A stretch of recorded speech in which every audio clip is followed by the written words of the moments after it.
बिस्मिल्लाहिर्रहमानिर्रहीम। अस्सलाम वालेकुम नाजरीन। अमेरिका एक ऐसा मुल्क जिसके बारे में हर खासो आम की यही राय है कि इससे ज्यादा मफाद परस्त और धोखेबाज मुल्क कोई भी नहीं है। अमेरिका को जब आपकी जरूरत होती है तो अमेरिका आप पे बहुत ज्यादा मेहरबान हो जाता है और आपकी हर जरूरियात को पूरा करता है। और जब अमेरिका का मफाद आपसे खत्म हो जाता है उसके बाद अमेरिका आपको ऐसी जगह पर ले जाकर मारता है जहां आपको पानी भी नसीब ना हो। अमेरिका की इस धोखेबाजी को हम पाकिस्तानियों से बेहतर शायद ही कोई और मुल्क जानता हो। आज से काफी अरसा पहले जब सऊदी अरब में तेल दरियाफ्त हुआ था तब उस तेल को निकालने के लिए सऊदी अरब के पास कोई भी इंफ्रास्ट्रक्चर मौजूद नहीं था और ना ही सऊदी अरब के पास इतने पैसे मौजूद थे कि सऊदी अरब उस तेल को निकालने के लिए इंफ्रास्ट्रक्चर डेवलप कर सके। उस वक्त अमेरिका ने अपने मफादात को मद्देनजर रखकर सऊदी अरब में तेल निकालने के लिए इंफ्रास्ट्रक्चर डेवलप किया और उसके बाद आहिस्ता आहिस्ता अमेरिका सऊदी अरब में अपने पंजे गाड़ता गया और ऐसे ही करते करते अमेरिका ने सऊदी अरब पर पूरा कंट्रोल पा लिया।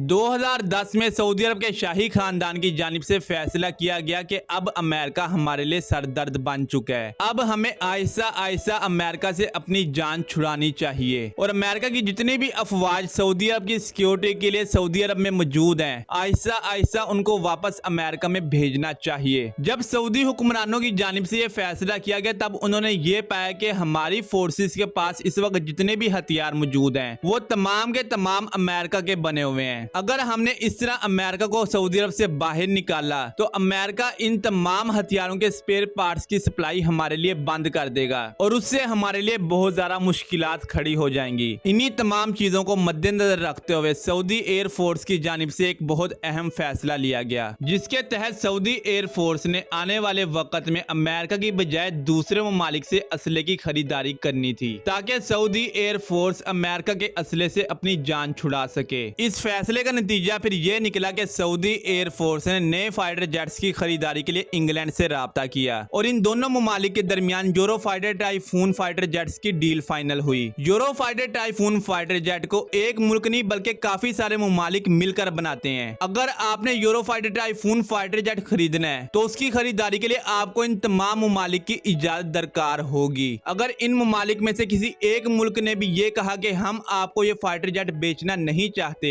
तो आपको ये फाइटर जेट नहीं मिल सकेंगे। जिस वक्त सऊदी एयर फोर्स और इंग्लैंड के दरमियान ये मुआहिदा तय पाया था उस वक्त सऊदी एयर फोर्स के फाइटर जेट फरोख्त करने के लिए तमाम ममालिक ने अपनी रजामंदी जताई थी। लेकिन आप इस बात को अच्छी तरह जानते हैं कि सारे के सारे यूरोप को अमेरिका कंट्रोल करता है। सऊदी एयर फोर्स को 2015 में Eurofighter Typhoon fighter jets मिल तो गए लेकिन सऊदी अरब उस वक्त यूरोप की चाल को नहीं समझ पाया जिसका खमियाजा आज सऊदी अरब को भुगतना पड़ रहा है। कुछ दिन पहले जर्मन हुकूमत की जानिब से एक स्टेटमेंट जारी की गई जिसमें जर्मन हुकूमत का यह कहना था कि सऊदी अरब एक इंतहा पसंद मुल्क है, हम ऐसे मुल्क को अपना कोई भी असला फरोख्त नहीं करेंगे और ना ही उस असले के स्पेयर पार्ट सऊदी अरब को फराहम करेंगे जो असला सऊदी अरब इस वक्त हमारे से खरीद चुका है। अब जर्मनी ने ये जो एक्शन सऊदी अरब के खिलाफ लिया है उसके पीछे की दो वजूहात जर्मनी की जानिब से बताई गई हैं। जर्मनी का कहना है कि सऊदी हुकूमत ने जमाल खशोगी को तुर्की में कत्ल करवाया और जमाल खशोगी के पास सऊदी हुकूमत के खिलाफ ऐसी दस्तावेज मौजूद थी जो ये बात साबित करती थी कि सऊदी अरब एक इंतहा पसंद मुल्क है। दूसरी वजह जर्मनी की जानिब से ये बताई गई है कि सऊदी अरब ने यमन में मासूम लोगों का कत्ले आम किया है और सऊदी अरब ने वहाँ इंसानी हकूक की धज्जियां उड़ाई हैं। अगर हम सऊदी अरब को असला फराहम करते हैं तो सऊदी अरब इस असले का गलत इस्तेमाल करेगा। याद करें डोनाल्ड ट्रंप के जमाने में जमाल खशोगी के मामले पर और यमन पर हमले के मामले पर सबसे ज्यादा शोर अमेरिका ने मचाया था और ट्रंप ने तो यहाँ तक भी कह दिया था कि जमाल खशोगी का कत्ल मोहम्मद बिन सलमान ने करवाया है और अब हम मोहम्मद बिन सलमान के खिलाफ कार्रवाई करेंगे और वर्ल्ड कोर्ट के जरिए इसको सजाए मौत दिलवाएंगे। आज जर्मनी अमेरिका की जुबान बोल रहा है और सऊदी अरब को ऐसी जगह पर लाकर जर्मनी ने धोखा दिया है जहां पर सऊदी अरब ना आगे का रहा है ना पीछे का रहा है। इसी वजह से सऊदी एयर फोर्स इस वक्त पाकिस्तान और चाइना की तरफ देख रही है नए फाइटर जेट्स की फराहमी के लिए। आज से चंद माह पहले मैंने आपको एक वीडियो बनाकर दी थी जिसमें मैंने आपको यह बताया था कि सऊदी एयर फोर्स इस वक्त J-10C फाइटर जेट्स में बहुत ज्यादा इंटरेस्टेड है, लेकिन उससे भी ज्यादा सऊदी एयर फोर्स ने इस वक्त JF-17 थंडर ब्लॉक 3 में इंटरेस्ट शो किया है क्योंकि सऊदी एयर फोर्स के पास इस वक्त काफी बड़ी तादाद में पुराने फाइटर जेट्स मौजूद हैं जिनके